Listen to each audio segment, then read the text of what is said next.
What's up, guys? Your host and humble narrator, Buck Johnson here, and you might notice this recording sounds different than the usual podcast, and that is because I'm sitting outside here in Lockhart, Texas, recording this ad into my iPhone. It probably sounds pretty crappy. Well, I'm doing this to show you something very cool. Many of you guys know that my production team works over at Podsworth Media, and they've been producing my show for quite a while. I get a lot of questions and people asking, who does your podcast? Why does it sound great? And I'm telling you why. It's because the guys at Podsworth are amazing. They've got this brand new online app for taking rough recordings like this and making them a whole lot cleaner and more listenable with just a few easy clicks. It will remove background noise. It reduces plosives. It fixes clipping, which is distortion from recording with the gain up too high. Clipping, which is distortion from recording with the gain up too high, which I can promise you I've done many times, and they fixed this for me. It removes clicks and pops. And then also levels out the dialogue, so there's no crazy where the guest sounds too loud or the interviewer sounds too quiet. Here's what you guys can do. All of y'all that are interested in recording podcasts or audiobooks or anything, if you're a pastor and you want your sermon recorded, whatever the case may be, go to podsworth.com and click Get Started. You drag and drop your audio files or click to open your file manager. This also works on your smartphone's web browser.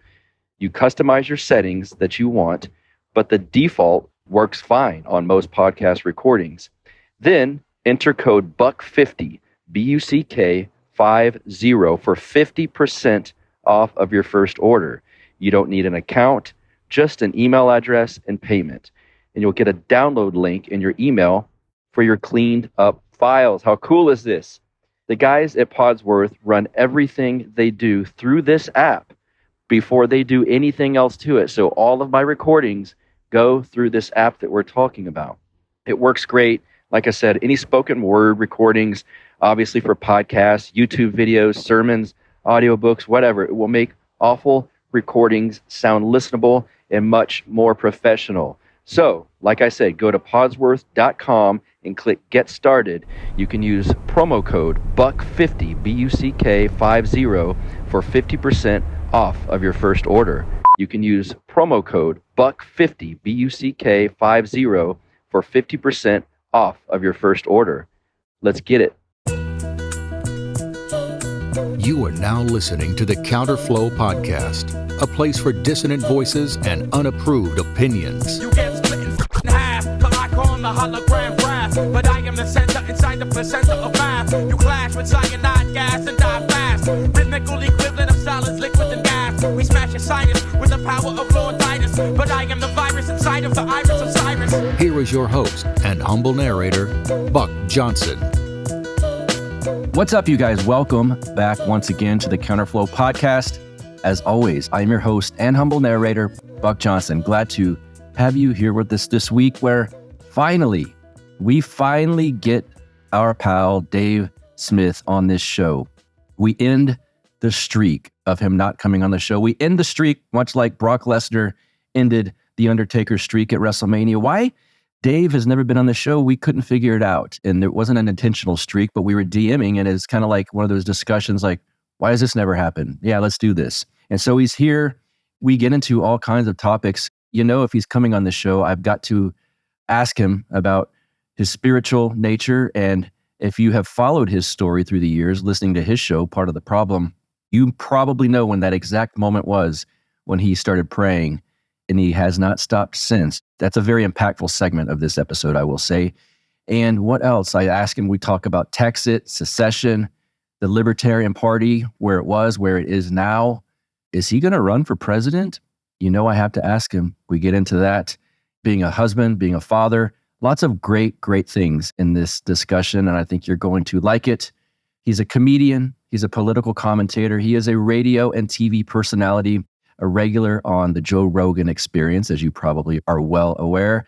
He's on Tim Pool a lot. He's on the Greg Gutfeld show. He was on Kennedy, RIP to Kennedy's show on Fox Business. He is the host, like I said.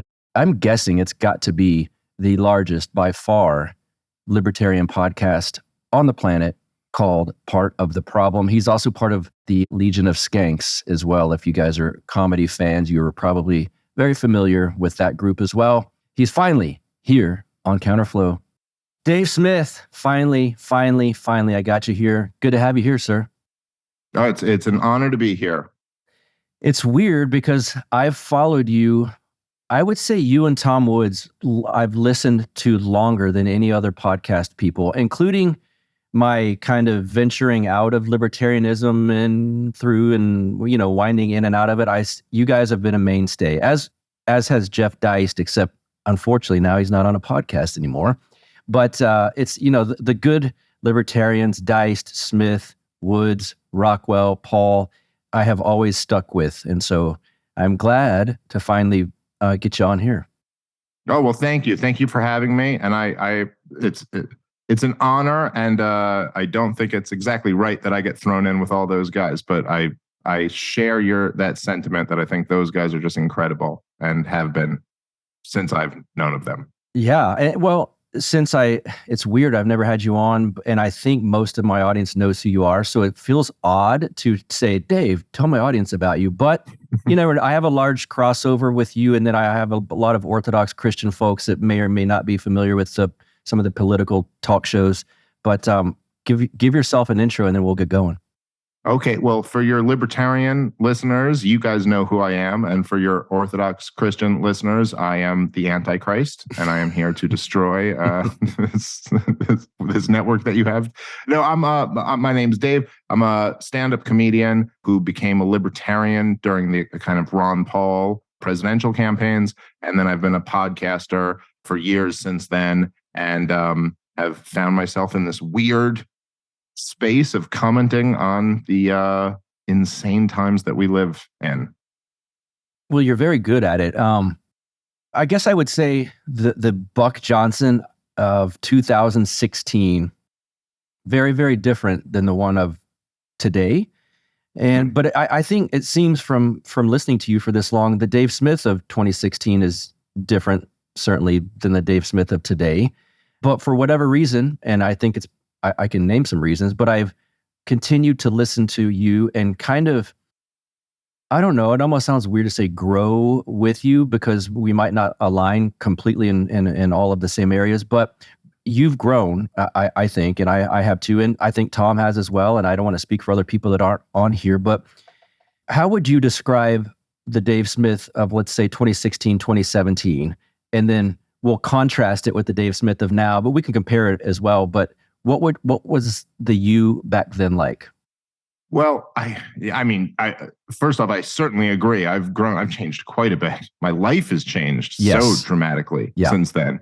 But I think I was already growing, even like the myself in 2016 compared to myself in 2010. Yes, was a drastically different person. Same. But the years since then, I mean, particularly, getting married and having kids and all of that really changes you.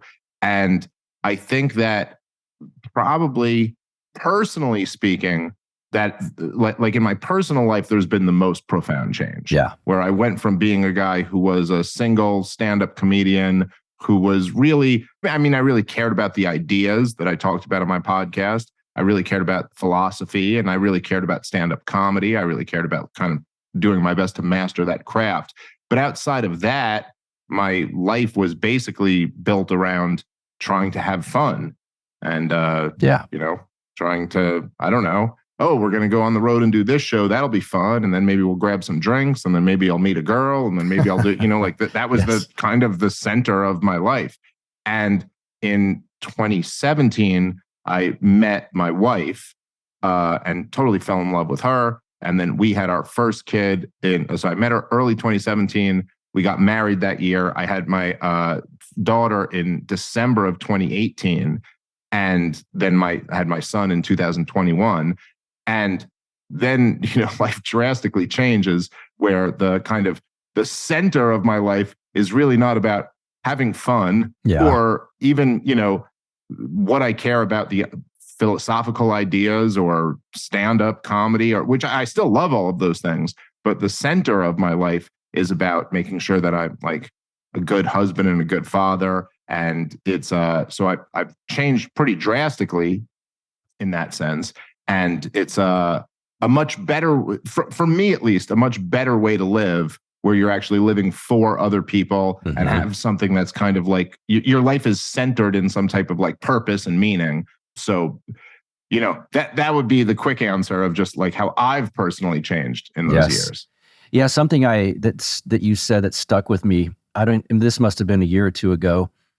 And I should preface this I don't want to offend my audience. I don't have kids yet. We can qualify with yet, but you said something and it stuck with me and it really made sense, even to someone without kids. You said something like, unless you have a kid, I don't overly care about a lot of your opinions on life and politics. Do you remember saying something like that? Do you have that sentiment? Well, it makes sense to me, by the way.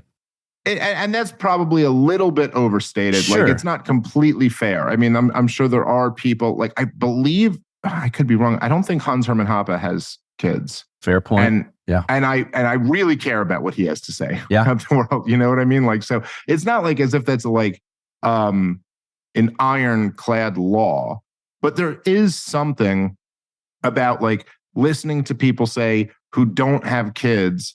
And if you were talking about how like the school environment has become so toxic, and they're like, it's no big deal. Right. And you're like, dude, shut up, man. Like, you just don't. Okay, fine. Yeah, I get where it's no big deal to you, but to me, like, imagine you're just most precious everything that is what. Everything you care about in the world had to be put into that situation. And by the way, my kids won't be put into that situation because I'm fortunate enough to have protected them from that. But I can still, having that, I can still relate to somebody else who has that and has no choice but to put their kid in that situation. It's like, you don't get to just dismiss this so easily. Yes. And you just don't have the same type of skin in the game if you don't have kids that you have when you do. It's just not the same thing. And the advantage that parents have over people who are not parents is that they've been not parents too.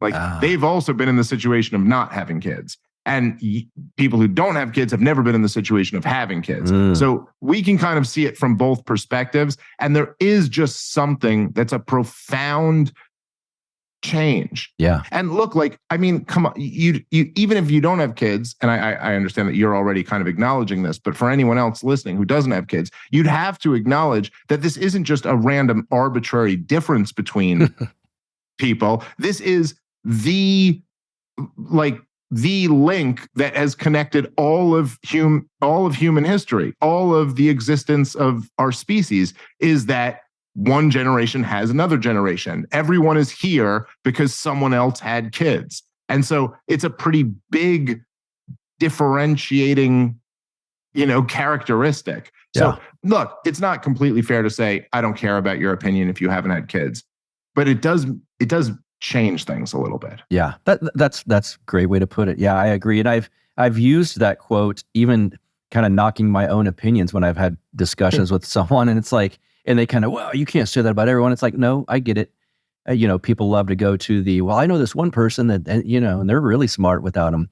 But there's been, in the history of me listening to you, there's been some major events that I thought, I wish other libertarians acknowledged or felt the way Dave feels about these situations. And I think the first one was the Trump phenomenon, because you looked at it, you and Robbie both spoke on it just really well. There wasn't this, well, he's a Republican, I hate him. Or, the same thing you're doing with RFK at the moment. Well, he doesn't like guns, so he's out. There's a lot of nuance, especially with the Trump phenomenon. There was a nuance that I will admit myself, I wasn't used to looking at politics with, because this was such a different thing to happen. And it was just like the giant elephant in the room, no pun intended, because he's a Republican. But what when you look back on the Trump, Russia, deep state, what did you learn from those times, besides the fact that, and you're not going to go, well, I was great on it. Besides the fact that you were quite good on it, you and Robbie both, what did you learn through some of that?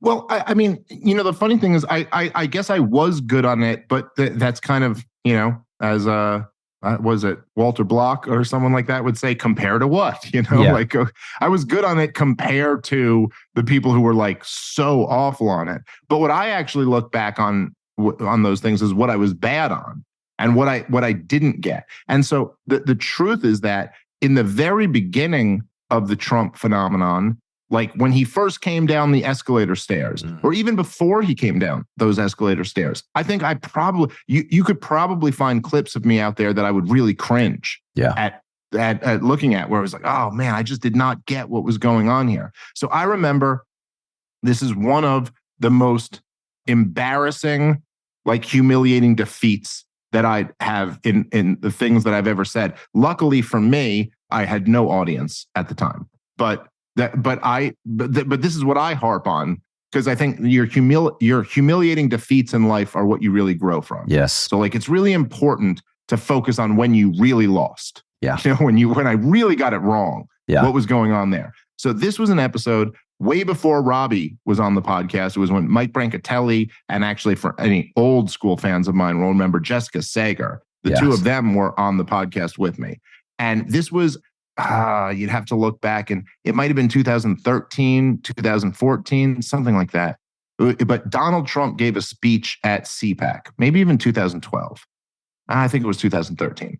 But so Donald Trump gave a speech at CPAC. And at the time, it was just Donald Trump, the real estate mogul, giving a speech.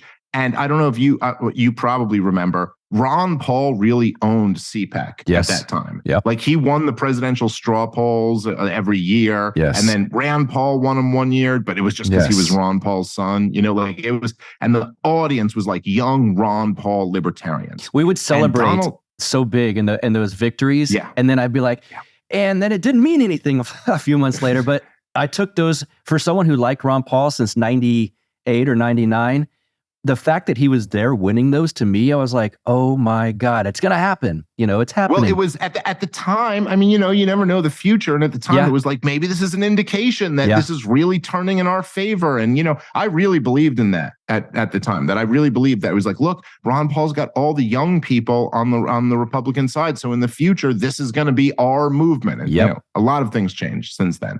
But so Donald Trump came in, and at the time, Ron Paul was giving these speeches about, the wars and the Fed and the war on drugs and big government and the police state and the spying apparatus and all these things that just as a libertarian in those days were just, you're just loving it.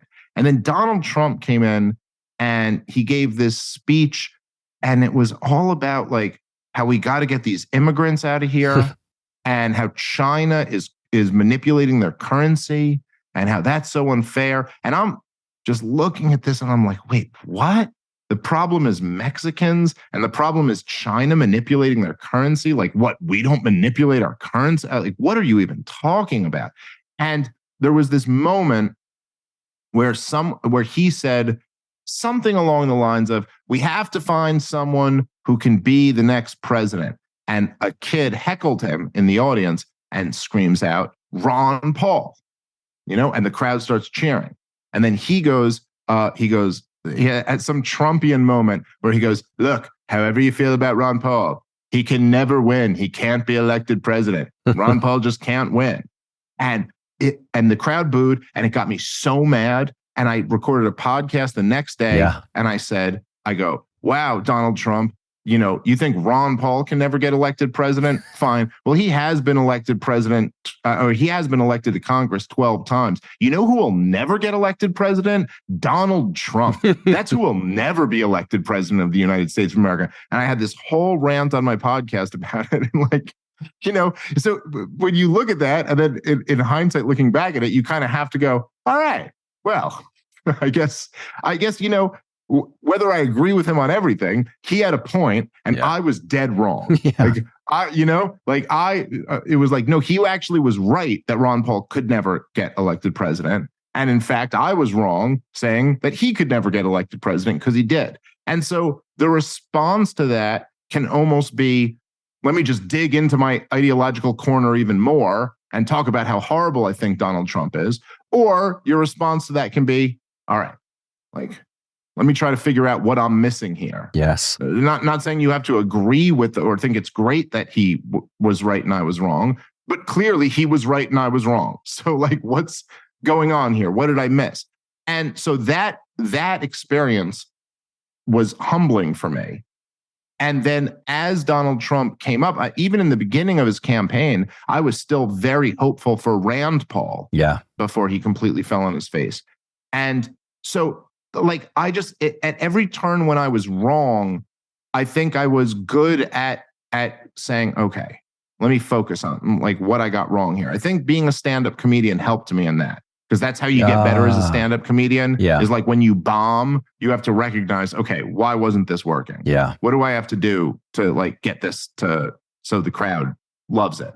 But so once it got to the point where he was really winning, and he was like winning the Republican nomination, and then when he was, battling with Hillary and ultimately won, it was much easier for me to be like, okay, well, like, what's happening here? What is it that I was missing before that's going on, and not just fall into like the kind of easy traps that I think a lot of other people fell into, which was like, he's offensive, yes, or he's gross, he's racist, he's this. You're like, no. Why is it? Like that's not good enough for me. Oh, he's racist. It's like, okay, so all these counties who voted for Obama are now voting for him. You know what I mean? Like something more is going on here. So I was able to at least see that. Yeah, I remember I guess I would call it a blue-pilled kind of reason-ish libertarian in 2016, although I was always friendly with the Mises crowd more so, but I was young and kind of partying a lot, like you mentioned. It kind of, especially being in Austin, Texas at the time, it gives itself to a libertine type lifestyle that I was certainly a fan of. And I thought, I heard Trump on stage at one of the debates with the other Republicans, and him and Rubio got into this thing about the hand size and alluded to his penis. And I thought, what a freaking joke this is. And I remember texting my father, who is a lifelong Republican, started off with Barry Goldwater, but then kind of fell into the George Bush type Republican stuff, and just basically stuck with the Republican Party. And it's the kind of things I rebelled against, like, you like George Bush, he's a warmonger, et cetera, et cetera. Then you want McCain, then you want Romney, you could have had Ron Paul, all of that kind of thing. And I said, what an embarrassment this is to the Republican Party. And my dad texted me back and he said, maybe they need that. And looking back on it, it's like, that's kind of a red-pilled take on the state of the Republican Party at the time, to dunk on someone like the conventional Republicans and say maybe they need something that will embarrass them and call them out like this. He was right. I do think that moment was needed. For whatever Trump did or didn't do, had Hillary won that, and let's say the Republican nominee was any of the other people except for Rand, I think we would have probably been worse off. Do you think so as well? Oh, yes, certainly. I mean, I don't know, actually. Yeah, it's hard to say. Think about this, I don't know. It's very hard to say, because the truth is also Trump, you could make an argument that Trump being president on net actually, and this is like one of the weird things about politics, is that in some ways, whoever you have in there, like, is going to kind of, especially a figure like Trump, is going to light gasoline on the fire of his opposition. Yeah. So, Donald Trump, I don't know that actually him being president was better, because in some ways you go, well, look, he was the best fundraising tool for the SPLC and CNN and the New York Times. And in some ways, he actually rescued a lot of these organizations that were crumbling. And also just, look how much he radicalized the most insane far left elements in our country. So, there are negatives associated with him, not saying that you have to blame him for that, but just the fact of the matter is that that's the result that comes with this. Yes. So I think there is something almost like I think libertarians and like traditionalists and right-wingers in general, that's something that we have to grapple with. Yeah. That like, if you're going to make a move, you got to be like, have a plan in action. Like, how's this actually going to work? This was my comment, by the way. I did a live stream on January 6th, on the January 6th thing. Like that night I did a live stream, and that was like my comment right away, because I was like, yo, you do not want to do this. And this was before I knew anything about Ray-Eps or inside jobs or anything like that, where I was just like, look, man, don't do this unless you have a real plan of action, because this can go bad. And so to me, there's something about the Trump presidency that is kind of that. It's like, hey, we're against this whole thing, but without any real plan of action of how we're going to drain the swamp. How are we going to do it? By saying it in front of a crowd and then getting big cheers and then then getting John Bolton. Right. So you need a lot more than just that, but that being said, the lesson, I think, for people like me and probably people like you, at least at the time, like where we were at the time, was that like, well, look, the world isn't what we want it to be. We have to grapple with the world as it is.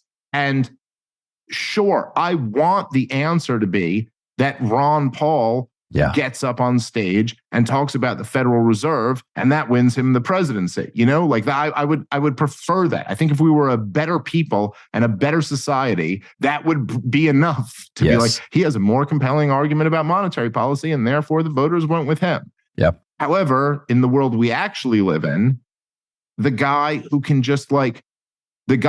punish your enemies is the guy who actually is going to appeal to the average person. And the guy who can get up there and say like, no, I'm going to channel this energy of people being pissed off who they don't really understand that the problem here is artificially low interest rates, right? But they understand there's a problem, and they understand that I'm outside of this problem, and I'm telling you, look how pissed off this whole system is at me for coming in and exposing this.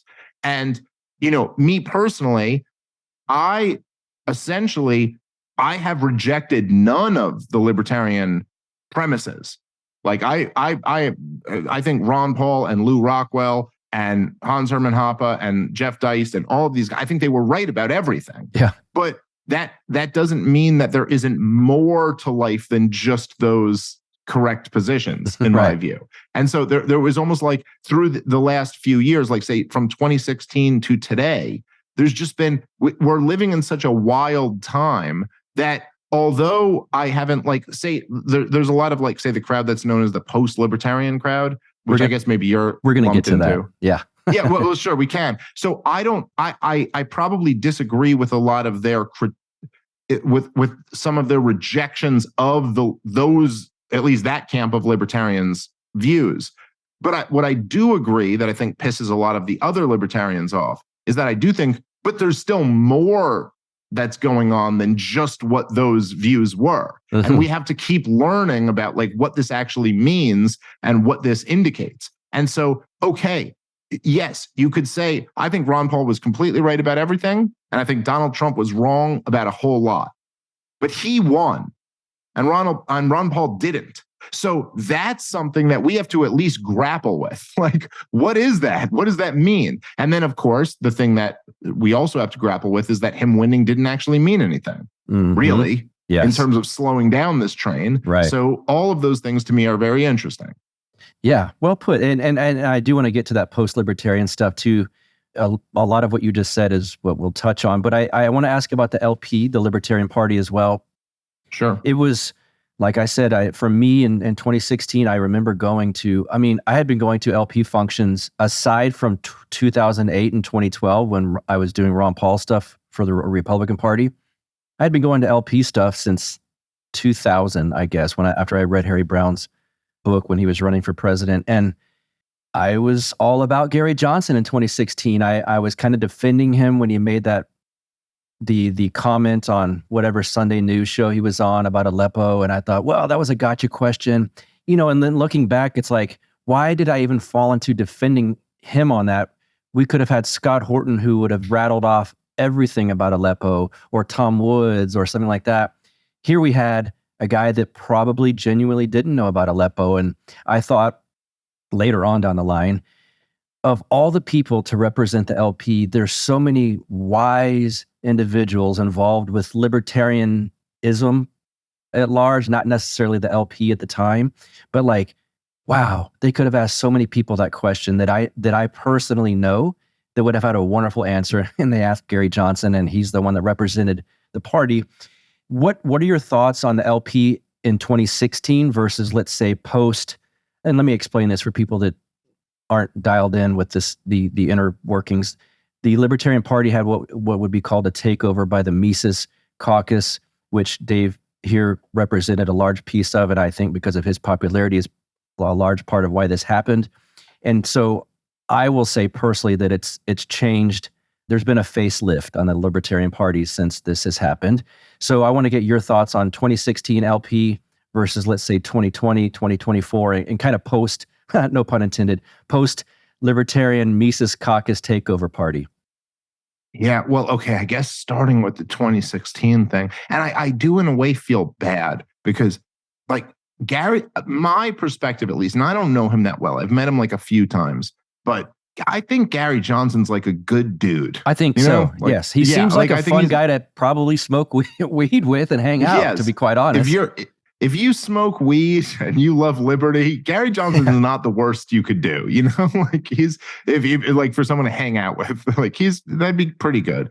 There were actually things that were very impressive about Gary Johnson, but I think weed has its problems.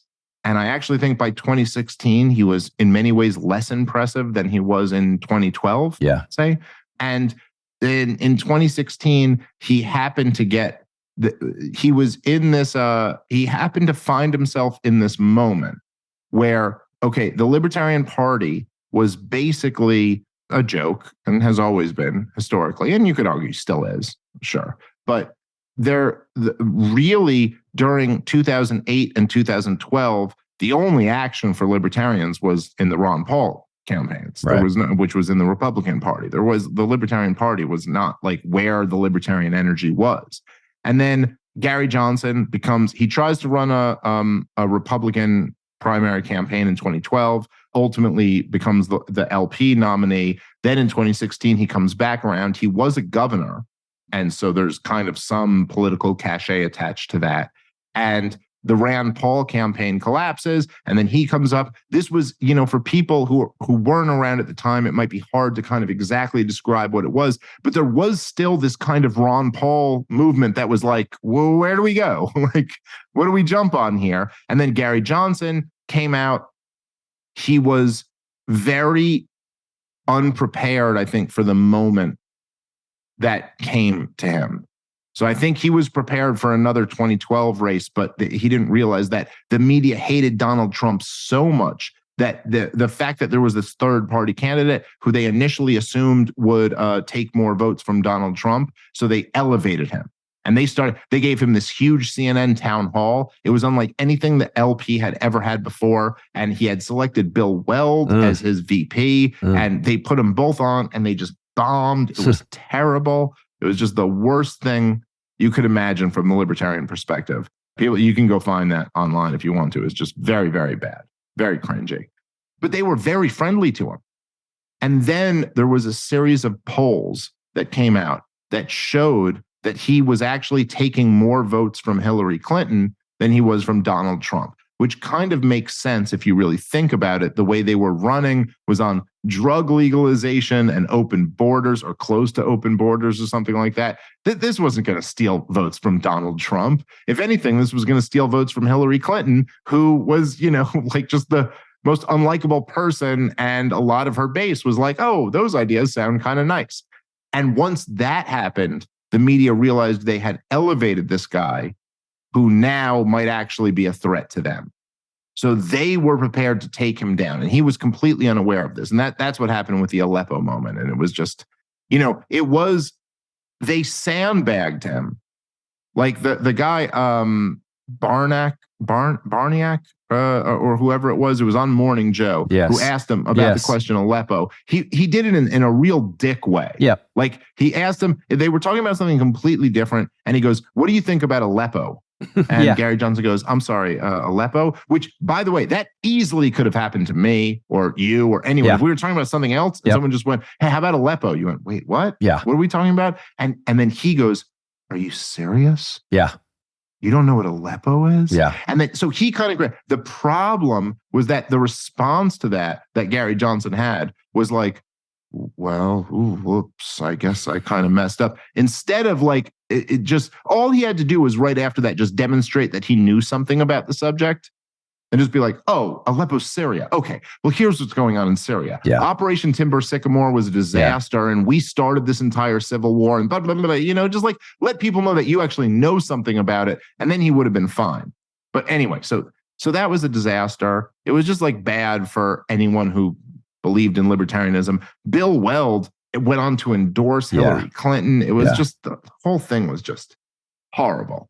So then basically over the last few years, there was kind of, I mean, I don't know to get into the whole story, but essentially the lame embarrassments who ran the Libertarian Party, they crossed a line for a lot of us when they started really viciously smearing all of the people we named before, like Ron Paul and Tom Woods and Jeff Dice and Lou Rockwell and all these people who to me I consider heroes. Yeah. And Michael Heiss, who was this like Ron Paul revolution figure, he was really making the pitch that we should all join the Libertarian Party and take it over, and we did, and now we have.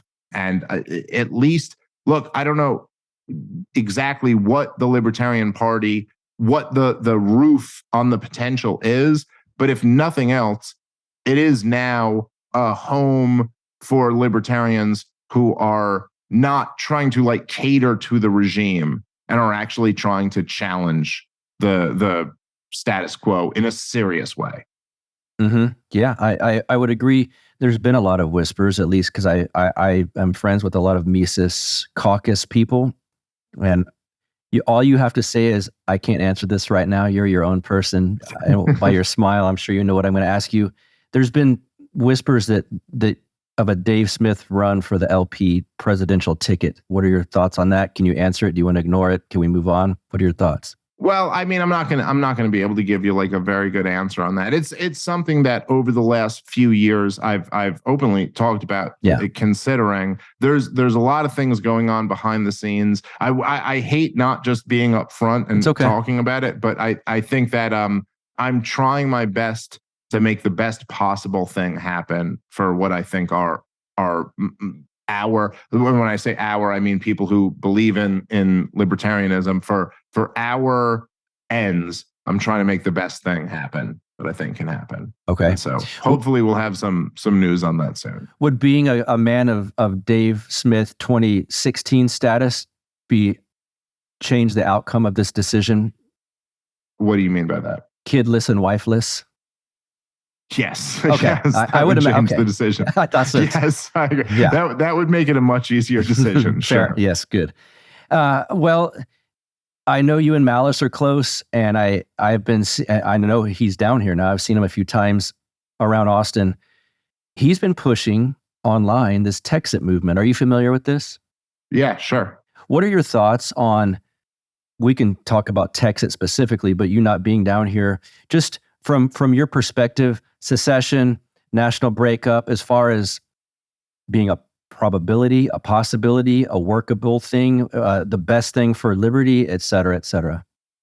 Okay, so like a probability or possibility is a difficult question to answer, but I think it's our only hope. Okay. Like, and I think I should say the only hope we have is some form of radical decentralization.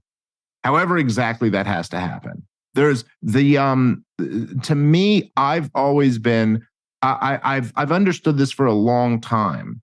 Actually, way before I think even some of the things that I got more like based on or whatever, you know, like even back in with some of the opinions I might have had in 2012 that today I might find like be like, that was a little cringy that I said that, and that, you know, I'm sure a lot of people have kind of woken up to the reality of what is actually going on in our society. But even then, I always kind of knew that it wasn't, I never had the view that if Ron Paul won, he'd actually be able to disband the CIA.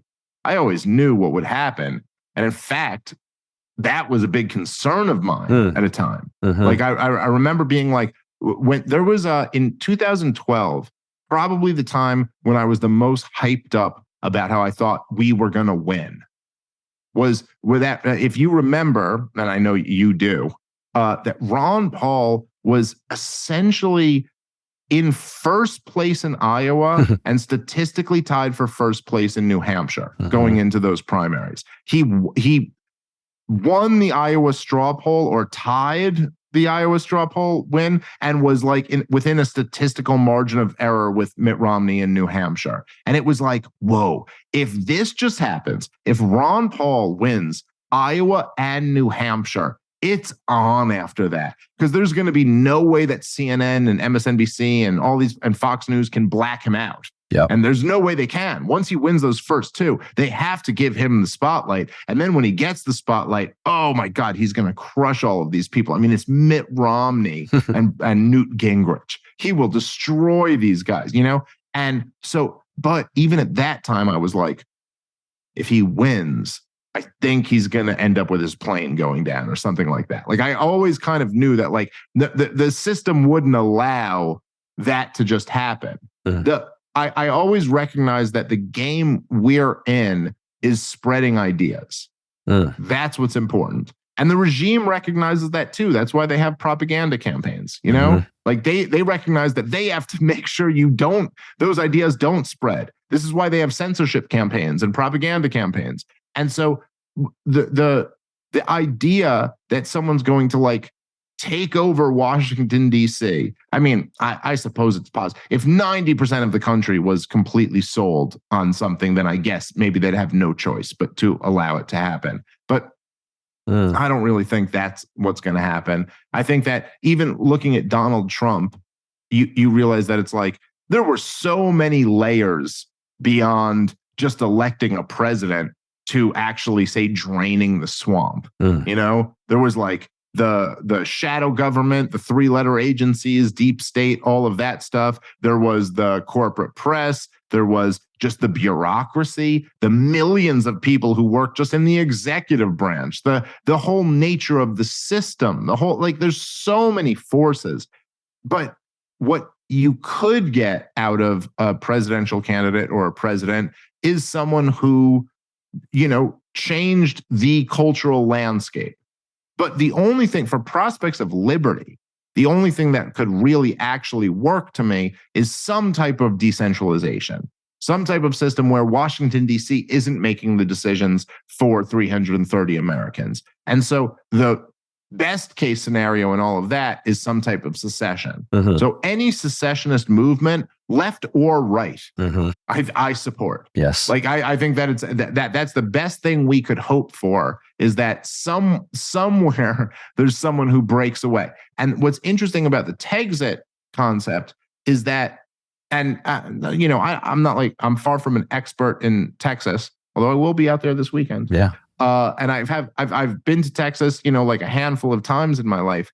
What's interesting about Texas is that they just kind of have, like, that state has a spirit of nationalism and independence that is unlike any other state in the union. Yes. You know, if you like, when you drive down a street in some random town in Texas, it's just like Texas diner and Texas boot store and Texas this and Texas, and they refer to themselves as a republic, and they just kind of like have a different type of spirit where you're like, maybe that could actually work here. So, but I would support, for the record, I would support Calexit or Texit or fucking, you know, if New Hampshire wanted to, any area that wanted to secede, I think it should be supported.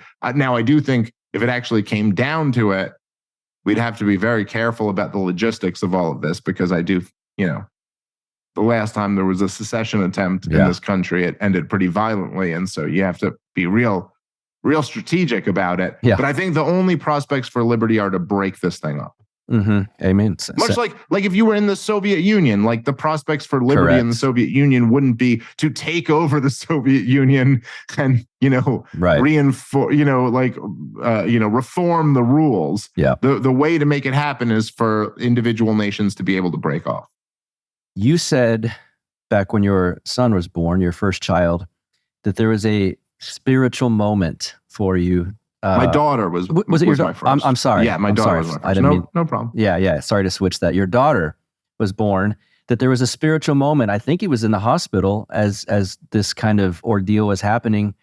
Can you talk about that and just, I don't know if it's a thing or not, but you grew up, you are Jewish. I don't know if that was like a thing where you went to temple or was more of a cultural Jewish thing or how that worked, but talk about that backdrop and then how this spiritual thing came upon you as with the birth of your child. Yeah. So I mean, I grew up Jewish, and I have gone to temple before. I was bar mitzvahed, but I went to temple like a handful of times in my life. It was almost just kind of like this thing you do out of respect because this is the tradition you come from. There was never like a real belief in God. Okay. That was always, I don't know. I kind of came from like a liberal Jewish atheist type background, but with a little bit of the tradition, in me. And I was actually, I think probably in my late teens and early 20s, like somewhat of a militant atheist. Me too. Yeah, like I was really, I loved like the Bill Maher arguments against religion. Yeah, because that resonated with me at 18. Yes, because you're like, haha. Yep. You can't logically prove this. Yeah. And so I'm smarter than you. That documentary he had, I still remember where I was when I watched it. Religiosity or whatever it was called. Yeah, Religulous. That was one of the hardest I've ever laughed in any film in my entire life. And now looking back, it's so cringe why I laughed, but at the time I thought it was brilliant. Yeah, no, me too. And I'll say even watching it now, there'd probably be things I'd enjoy about it, even though I wouldn't agree with the point. Because at least you're like, oh, at least we're talking about this conversation. But then you'd almost look at it from a much different angle. And I'll tell you, even though I was with Bill Maher's argument before that. And then I remember watching that movie. Actually, it's funny you brought this up because I wouldn't have even thought of that movie, but that actually did have an impact on me. Bill Maher himself had a huge impact on me. I got a TV VCR in my bedroom in my parents' house in my senior year of high school. The TV VCR in one unit. Now, try to understand how cool that is, okay? In my time, that was like, you're going to get chicks with this thing, all right? This is like, you can go to Blockbuster and rent videotape and watch it right in your bedroom. This was a real cool deal. But I didn't have cable or nothing. I had an antenna. But on ABC Channel 7 in New York, Bill Maher's show, Politically Incorrect, was on at like 11:30 or something like that. And I loved it. I fell in love with this show. And I thought that this comedian who was being funny and edgy and talking about politics was like the coolest thing in the world. And that I ended up kind of going in a direction like that. So he had a huge like influence on me. And I completely agreed with his arguments on like being a militant atheist. But it was years later that he came out with that documentary. But even then, and I so wanted to agree with him. But even watching the documentary, I remember thinking to myself, there were these scenes in it, for anyone who's seen it, where Bill Maher, he's like going to these like almost, I don't know, like roadside, like churches. Like pulling over to like the most kind of like redneck, just like church on the side of a truck stop and going in and then just arguing with all the people. Yes. I mean, like, but how can you prove Jesus exists? And like, how would he turn water into wine? I mean, how does that even happen? And he was just such a snob. Yeah. It was almost in line with how, I think was it Shapiro that first got famous because he was trying to dunk on like these fat purple haired people. It's like, I mean, okay, you're proving a bit of a point, but that's not like the most intellectual audience to really win people over and win an actual debate. You're just kind of dunking on stupid people. Yes. And so exactly. And so even from my perspective at the time, I 100% agreed with Bill Maher, but I was still like, what are we really doing here? Mm-hmm. You're like a multimillionaire going to somebody who makes $28K a year and is just getting by. And what are you trying to do? You're trying to rob him of his security blanket. Like, that's your big dunk. And this is so at the time, even from the atheist perspective, I was a little bit like, I don't think this is right. Like, I don't see why this is good to do this, And so anyway, but as the years went on, I think there were a couple things that kind of fucked with my atheism. And one of them was that the best people I knew were Christians. Mm-hmm. Like it was just the example of them, that the people around me who were like the best people happened to very disproportionately be religious Christians. And some of these people, Tom Woods was one of these people. Nate Bargatze, who is, some people may know, is a real famous comedian at this point, is like one of my closest friends and somebody who I started comedy with. He's just an incredible comedic talent. He's a very religious Christian and just like one of the best people I've ever met in my life. And there were other people in my life who no one listening to this would probably know, but who just happened to be like the best people I knew. And they were all Christians. And so that kind of like, that was just kind of in my mind. Like, oh, all right. It does seem like there's something to that these people are really like genuinely good people, have great families, are the ones who, like, if something happened to you, you would call, who would help you out, like that. Yes. That kind of was like a dynamic to it. So that was like one thing.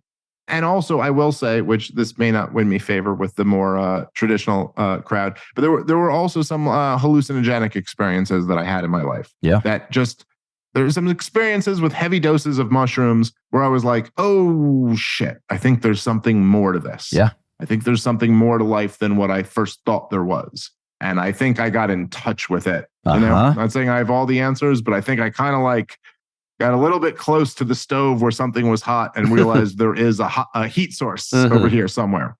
And so that was all kind of in the background. So I had already gone away from being like a militant atheist to being more of like all right, I'm agnostic, or I'm not quite sure what's going on.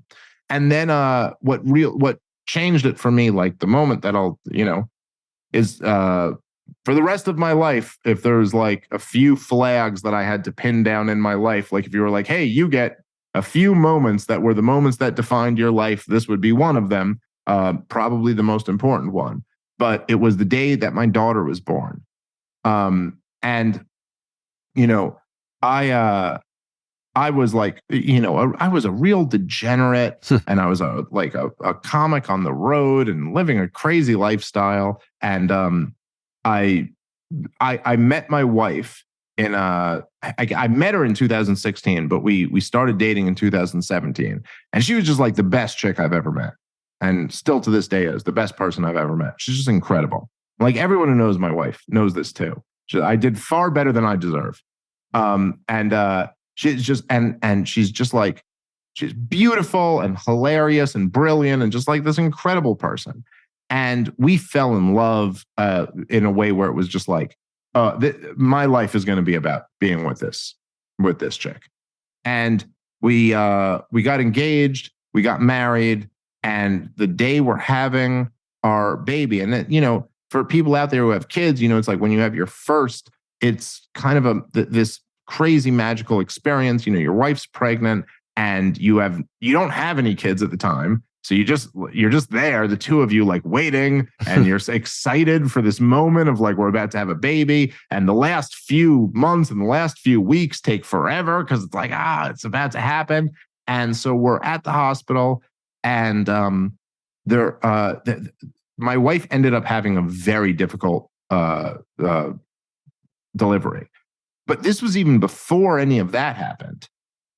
It was when the anesthesiologist came in to give her the epidural, and she was like debating having a natural childbirth without it. And then the pain, she was just like in so much pain that, I was like, I think you should just get the epidural, like whatever, it's fine. And she was like, yeah, okay, we'll just do that. So the anesthesiologist comes in, and he was, and I had read a little bit about this, but his rule, which isn't true for all of them, but his rule was the father has to leave the room. It's like everyone has to get out of the room. because it's a very particular thing. Hmm. Like they do like the thing through your spine, and if they fuck up at all, you could be paralyzed for the rest of your life. It's like a very and it's difficult because you're having contractions already. So like if you shake moving, or anything like that, it can be it's a very like like delicate procedure. And I knew that. The last thing he needed you to go, and he moves or something. Anything like that could cause a problem. So he's like, let's just not even have the problem. He wasn't wrong for doing this. No, like fair. I get it. Yeah. I get where he's coming from. But so he was like, okay, you have to leave the room. And so I left the room, and I was just I was out in the hallway at Lenox Hill Hospital on the Upper East Side of Manhattan in the maternity ward there. And I'm out in the hallway, and I'm just aware that this is happening right now, and it's completely out of my control. And I just had this moment where I realized everything I've been thinking about for all of this time, thinking about like me and my wife are starting this life together, and we're having a daughter, and we're about to start this, and I'm so excited about this. And I just kind of realized in a moment that I could lose all of that. Like that all of that, maybe none of this happens. You know what I mean? Like maybe something horrible happens here, and that I could walk out of this hospital with no one, and that it's completely out of my control. That this guy, some random guy who I've never met before, just kicked me out of the room, and I just left.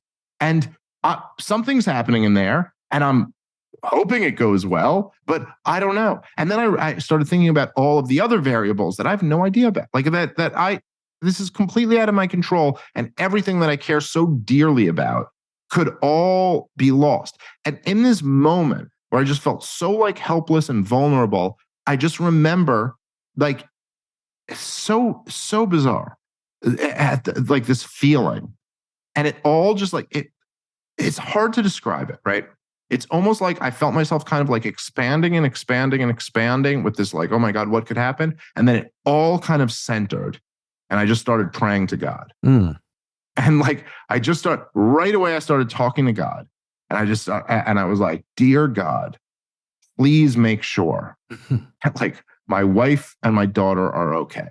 And I started right away. I started just being, please God, please make sure they're okay. And immediately after that, I started saying, and if you do that, I promise that I will like be good to them, and I will do this, and I will stop doing this thing I'm not supposed to be doing, and I will do this, and I was like a list of things that I was like, and I mean, I've said it like this before, but I remember, so I was just standing in the hallway, and I started like tears started running down my face, and like nurses and stuff are passing. It's a hospital, a lot of shit's going on. But like in my mind, I was like on my knees begging to God. I wasn't actually like clasping my hands or anything. I was just standing there against the wall. Probably if someone had seen me, like at that point, you'd been like, what the hell is going on with that guy? He's having a nervous breakdown or something.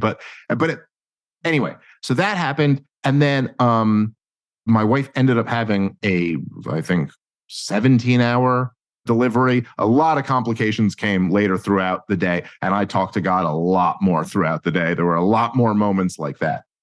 And then my daughter was born, and everything was fine. But then like the next day and the next day and the next day, I just kept thinking about that. And I was like, man, what the hell was that? Like, what was that? I couldn't just like pretend that didn't happen and go back to living my life the way I was. I was like, wait a minute. So even me, as someone who wasn't a religious person, when shit really hit the fan, like when it really mattered, not only did I immediately start talking to God, but I immediately knew what God wanted me to do. Like I knew what he wanted me to do, and all the things that he wanted me to do, or all the things that I was offering in return in this negotiation, were like just being a better person, like being good to my wife, being good to my kids, settling down, being good to my friends, being more responsible, like all of these things, and that just stuck with me. It couldn't get out of my head that I was like, wait, what is that? How do you logically explain that I, in the moment of crisis, I not only speak to a higher power that I was never conditioned to believe in, and not only that, but like imagine negotiating with someone and negotiating with them, and your bargaining chip is, I'll be a better person. Like, Right. why would you expect that would be the thing? But I Yes. knew it was the thing. Yeah. Like, I knew that. And it was something that just like connected me to some like just a truth that is on a different plane of what I could logically argue to you or what I could win a debate about, like, and since then, a day hasn't gone by that I haven't like prayed to God in some way. Nice. And then of course with my son, which was a whole different thing. We had like major complications with him. And in that situation, like just talking to God got me through it. And I just, ever since then, it's just been something that it was almost like I understand there's probably still an atheist out there who could listen to this and be like, yeah, well, I'm not convinced because that's not enough evidence to like actually prove something. And you're right. You're right. Yep. I can't prove it. Yeah. But I know, like, I just know that that's kind of like carried me through what my life has been for the last few years. And that's just that. I was on Thaddeus Russell's show and he said, we were talking about my conversion to Orthodoxy. And he said, do you have any interest in arguing the validity of Christ with someone who doesn't believe it? And I was like, no, I don't. Yeah. I mean, it's not my job to convince them. We can put forth ideas, kind of like we discussed on a secular level with politics. You can put forth ideas. You're not going to force someone like, you must agree with Ron Paul or something like that. It's like, we'll put these out there. If you agree with it, or if it pulls and calls to you, then maybe you'll find your way there at some point. Do you think within political circles, we can say libertarianism because we both know that probably better than the other political circles, but any of them, that sometimes there's people that worship, let's say, liberty or, I don't know, wokeism in the Democratic Party, that they're trying to fill a hole that maybe they could put God in, that they're trying to put like political ideology in? Yeah, well, I for sure think that. In fact, I kind of have this view that I've come to lately that I think there's like an atheistic case against atheism.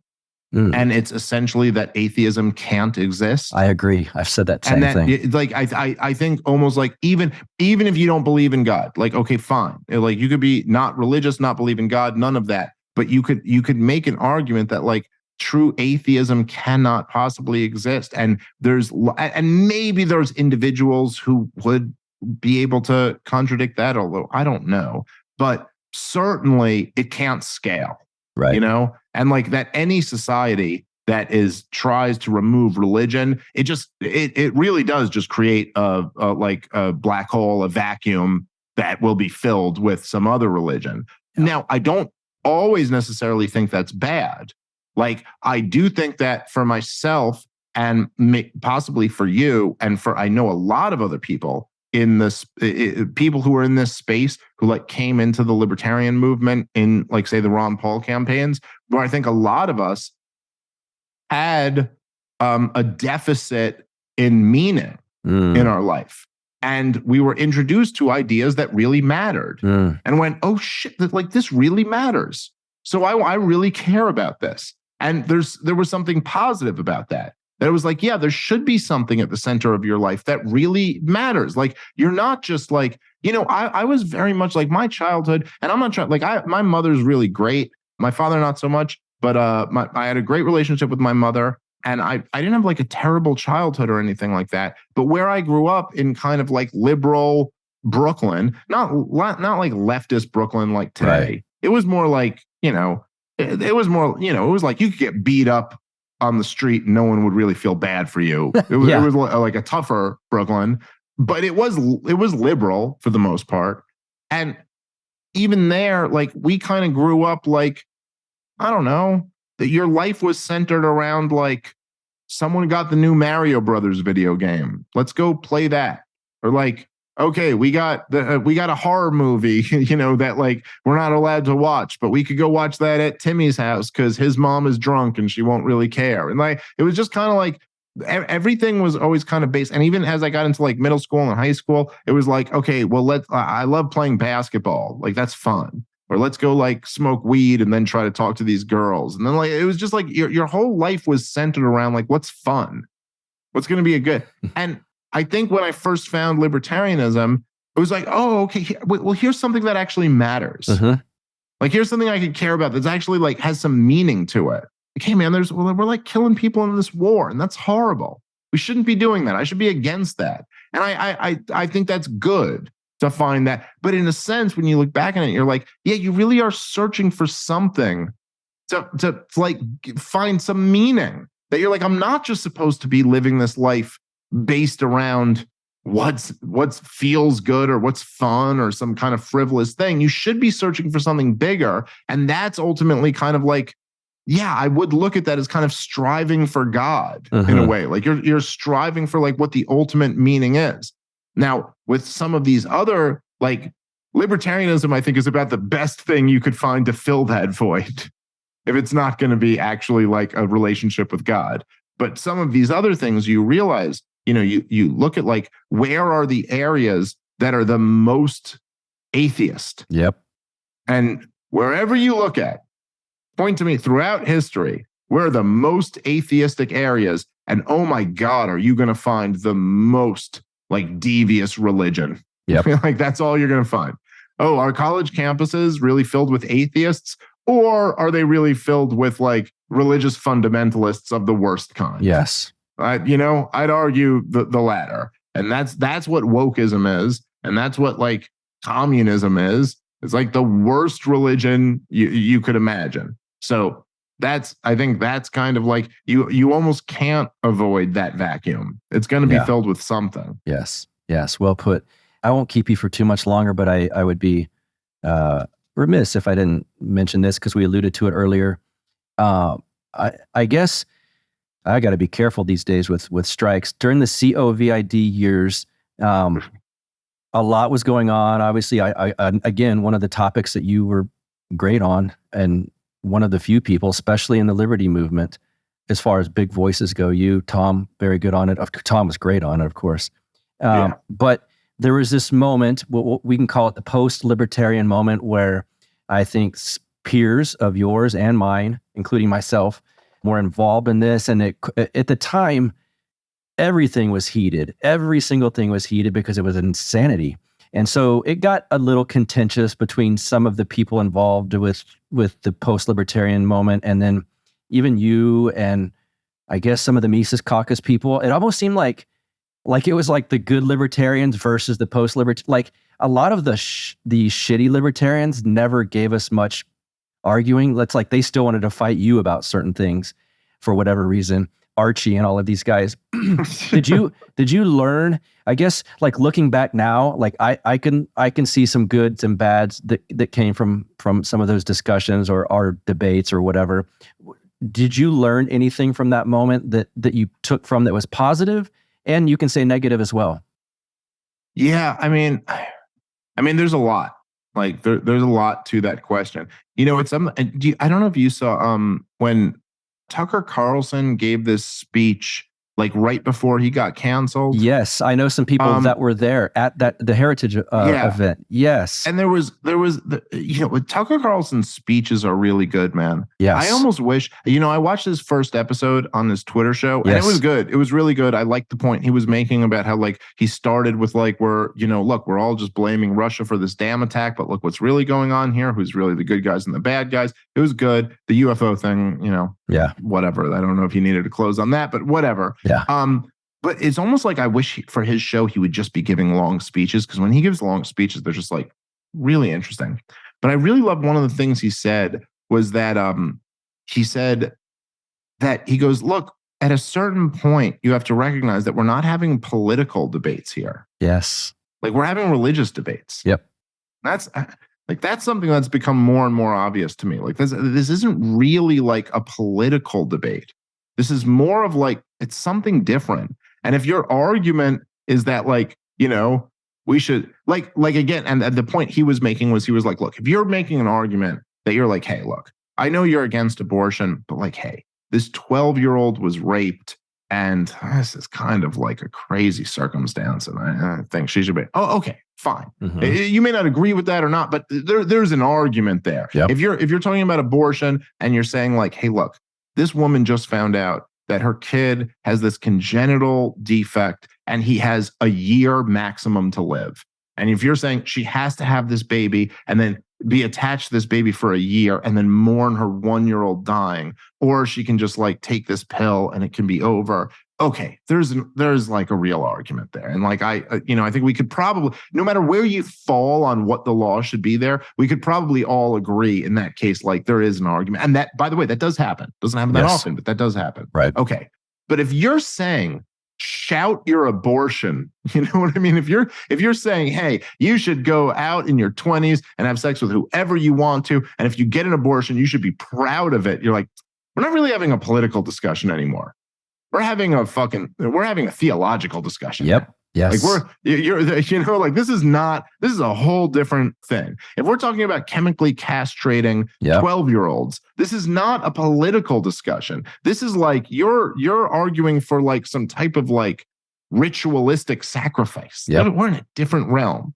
And I think one of the things that is and I don't mean to overplay this, because I do think there's some like charlatans in this space who overplay this with like certainty. I'm not trying to claim I have certainty about what's going on right now, but it does feel like we're in somewhat biblical times. Like, you know what I mean? Like there is something really major that's going on right now as we speak. There's like where I am in Jersey, there's like smoke covering the sky. Yeah, like there's weird things going on right now. And so I think it makes sense that people were going in like these different directions and questioning everything. I'm not like against that.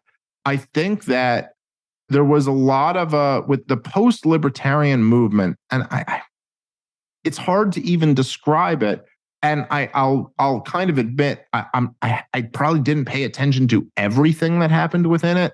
I think it was almost like this mad dash to try to like figure something else out, because there were so many people who were, it seemed like there was this group of people who were latching onto ideas that sometimes were completely contradictory to the last idea they were latching onto, but would still be in a show with them all kind of nodding along. Like it was all like, wait, what are we talking about here?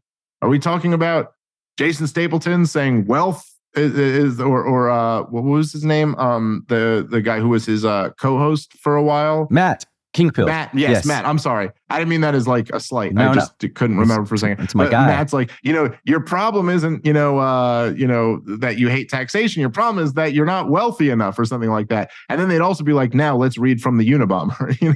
It's like, okay, so these are like very contradictory ideas. Not saying how you feel about either one, but like, wait, which one is it? That you should be wealthier or that you should be Ted Kaczynski? Because those are not exactly the same idea. But it was a lot of kind of like, let's reassess all of this, And so I can understand in that moment where there was a temptation to do that. I thought that there was a lot of, within that camp, a lot of criticisms that they were criticisms of the Lolbert camp that were like labeled on our camp, but none of them really applied to us. Like none of them really applied to Jeff Deist. None of them really applied to Tom Woods or Hans Hermann Hoppe. And they kind of wouldn't go at those guys, but they would go at like me or Heiss or other people like this, even though we're kind of like always been with those guys. Yeah. We were just kind of pursuing a different strategy. It's hard to like take on these things in such a broad sense because there were so many. It's almost like everyone was firing from a different angle. Yeah. So I don't know like which particular angle to take on. That's fair. I think there was all of these things. There's like these opportunity costs that are hard to exactly weigh out and get perfect. I think probably I spent too much time arguing with some of these Lolbert types, like I think I probably invested too much time into it. And certainly there were some of them that I was like, that one I shouldn't have even done. Yeah. Maybe that one was worth doing. Yeah. Maybe that one wasn't. But I did feel like at that time, it was kind of necessary. And we're talking like through 2020, 2021. Like I felt like it was kind of necessary while like you had kind of like these libertarian like institutions like Cato or something like that, who are like, the case for vaccine passports from the libertarian perspective. Yeah. And then you had like these woke libertarians. I felt like someone had to go like shred these motherfuckers. Yeah. And then I was like, someone almost had to do that and be like, yo, you're like, this has to be like wrecked. Yeah. And I think to some degree there was value in that. Yeah. I don't know that I got that balance perfect, but I kind of tried my best to be like, I think this needs to be done. And then I think that needs to be done. It's kind of hard. It's kind of hard to figure out like exactly what, who should I debate? What ideas should I take on? Who should I ignore? And I also, I myself am guilty of having like a kind of like libertarian autistic tendency. Yeah. Where like there is something tempting about anyone who's trying to like be like, well, okay, if we start from For a New Liberty and then, derive principles from that, this is where we get to. And I'm like, no, that's wrong. You're getting all those principles wrong. Yeah. I have to go tear this apart. So, none of us are perfect.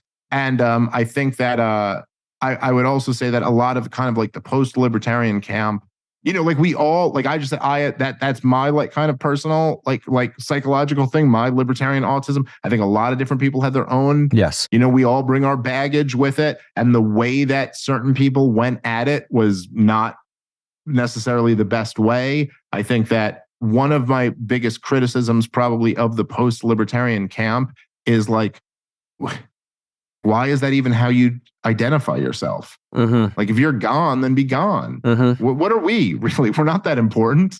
Like, why are you even identifying yourself as like you are to us? Well, yes, but in a sense, I go, but okay, fine. You could even like use that term for a moment and then move on. But like, and I'm sure some of them have. Yeah. But like, if you're like still like, if you spent like years after that, like trying to go at libertarians, it's kind of like, all right, dude, like what?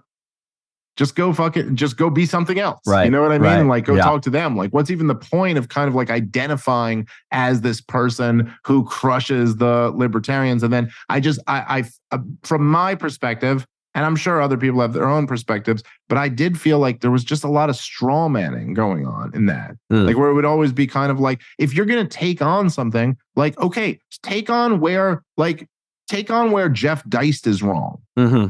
Take on where Rothbard or Hoppe are wrong, or like what they get wrong. And like, I'm listening if you do. I'm not like saying those guys are gods who can't be questioned. I mean, they're heroes to me, but they can be questioned. And I'm sure they did get some things wrong. But it would just be a lot of like taking on what some Twitter reply who claims he's a libertarian is saying. And you're like, all right, that's not quite as impressive to me. So yeah, fair enough. More or less. I think there's almost to go back to what you mentioned about Trump and let's all run this way.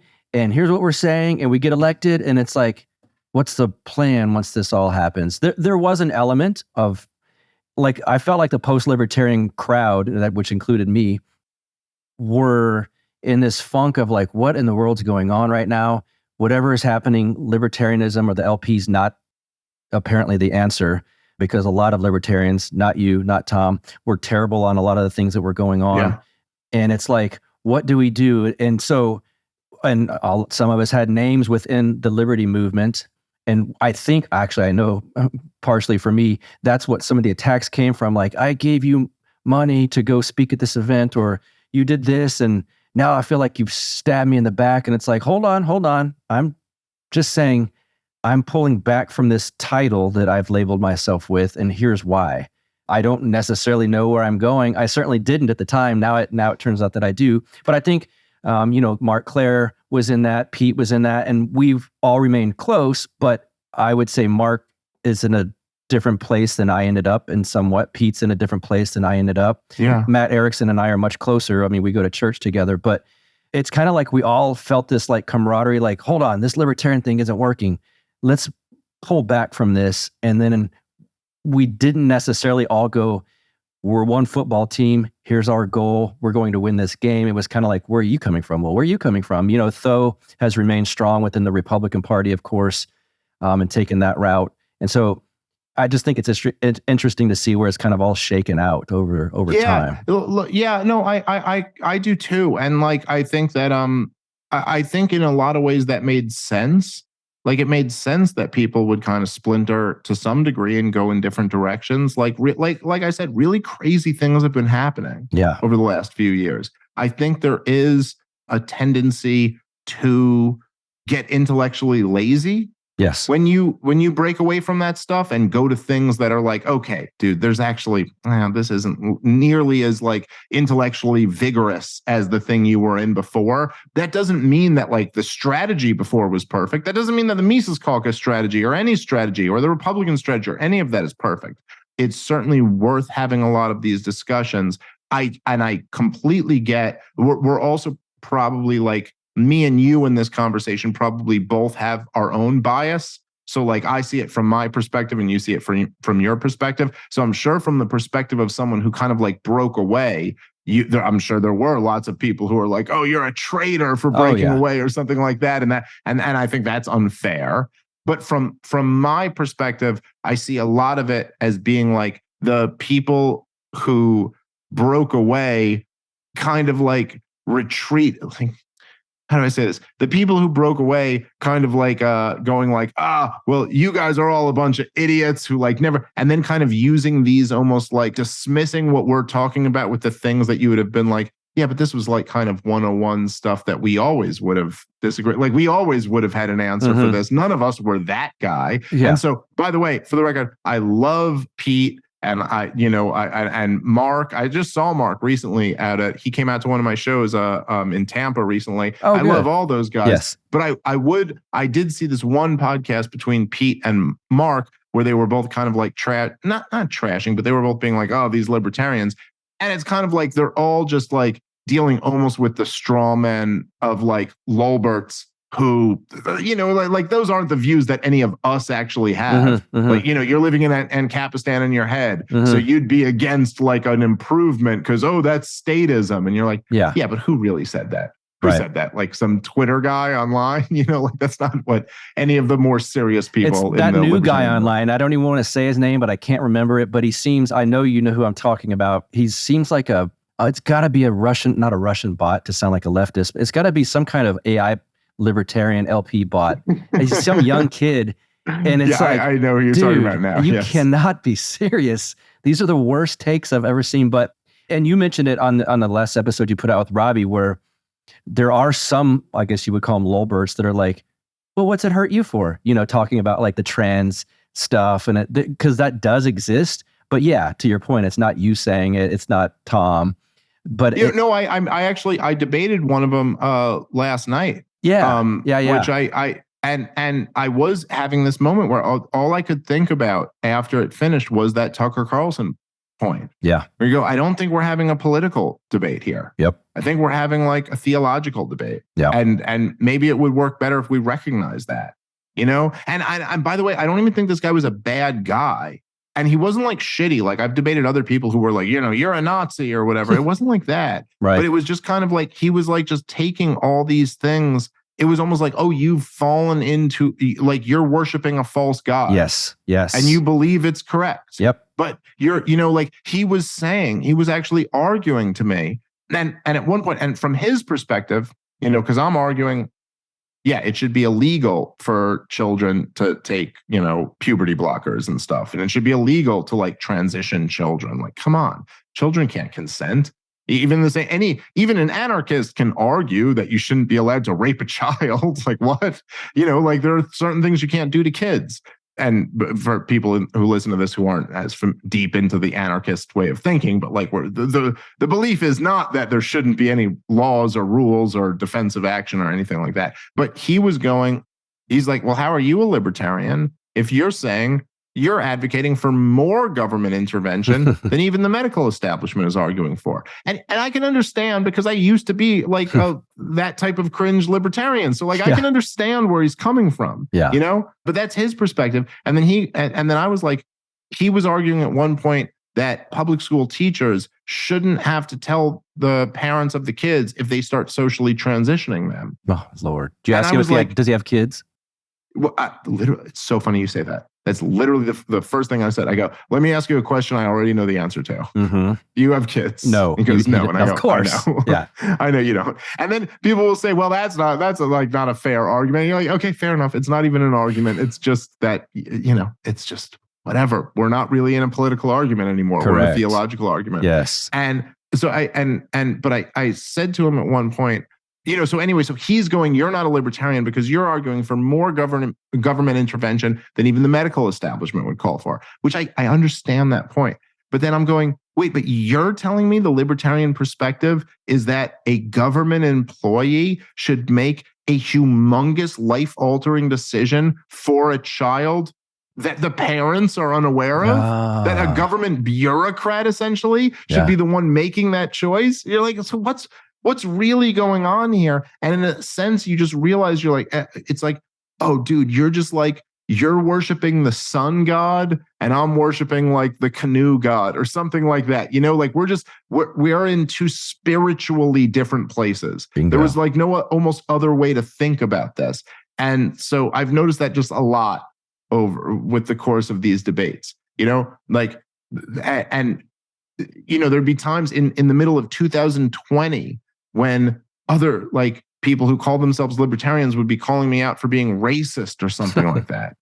And you're like, dude, the country's shut down. Yeah. What are you even talking about? What world are you even living in? Yeah. If this is even an issue, which by the way, I'm not even that. I don't even have a problem with anyone from any other race, but holy shit, who even cares right now? Yeah. Even if I did, like, why is that even an issue? Yeah. There's like this mom and pop shop that's been open for 20 years was just destroyed by executive fiat. What are you even talking about? So anyway, it's just it's an interesting time where a lot of things are being shaken up. And I really don't, that's kind of why, if I could connect this back to why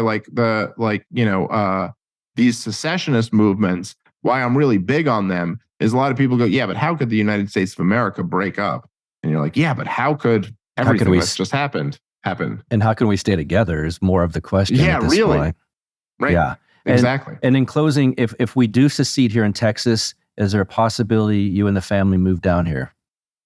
I mean, there's definitely a possibility. If it wasn't for a few things, I might already be down in Austin. I got like there was a time in the middle of maybe it was like early 2022 where me and my wife were like seriously talking, where we were like, hey, if this doesn't like, we may have to move. Like things were so crazy that we were like, we may have to like get to one of these like kind of free state areas. The thing is that I got like my there's a lot of moving pieces. I got my kids have grandparents who are close by. My son has like a world-renowned cardiologist who's been with him his whole life, who's very close by. So I really am very committed to staying by them. Yeah. And if it wasn't for that, I probably would already be out of here. But if Texas actually ended up seceding, I might be giving Joe Rogan a call and being like, "Hey, get me out there. Yeah.